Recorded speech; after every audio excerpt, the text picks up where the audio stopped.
Thank you, Patricia, for that presentation. And I'm here with some live questions and answers with Amanda Montgomery of Heartland Health.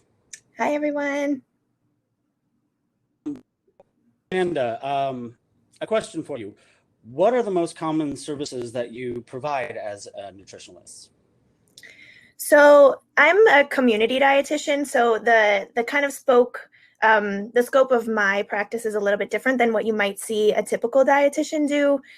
So I focus a lot more on looking at the root causes of like the factors that impact health. And so it's a lot more general, but a lot of what I do is providing really like affordable and accessible options for health education, and that kind of goes. It's really broad, right? So some of it is nutrition education, some of it is movement based, and then a lot of it is providing access or helping to create access to safe, affordable places to play and move, access to healthy foods, looking at stress and sleep and other factors that can impact our health.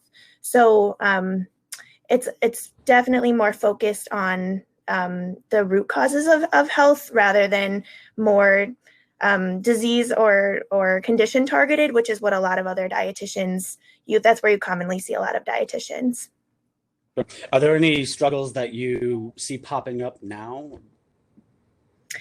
Yeah, I think there's a lot of struggles that are happening, especially with coronavirus, just because, I mean, first of all, there's so much stress and uncertainty. And so I think that alone causes everybody's daily routines to change. And when we're feeling that way, a lot of what can happen is emotions are so strongly tied to our eating patterns.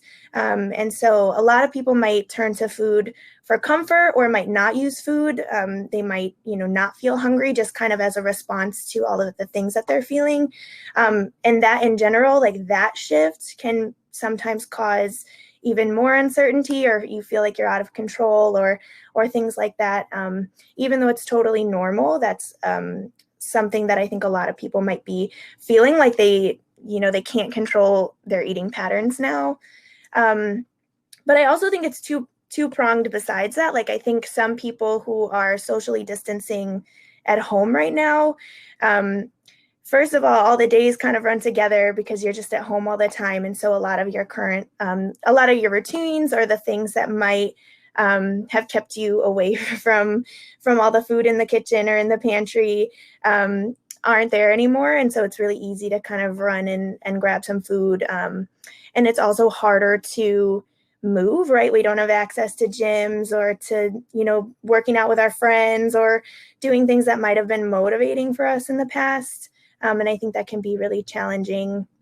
But I think on the other side, there's a lot of people that are struggling with food insecurity and housing insecurity and income insecurity, and all of those things together can create a lot of stress and a lot of tension, and provide a lot of challenges in terms of how you're going to balance all those things at the same time and make sure that you have access to food and are able to feed your family.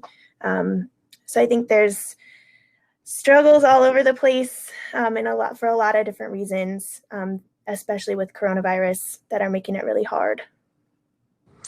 And I have one more question from the group. To spread the avocado without holding the toast. Oh my God, it's really difficult, but also depends on the ripeness. So make sure you get a ripe avocado if you're going to do it one-handed. Excellent. Thank you so much. We've got a few minutes before our next presentation. Thank you for being with us, and we'll see you at 11 o'clock on the main stage. Thank you. Perfect. Thank you so much for having me.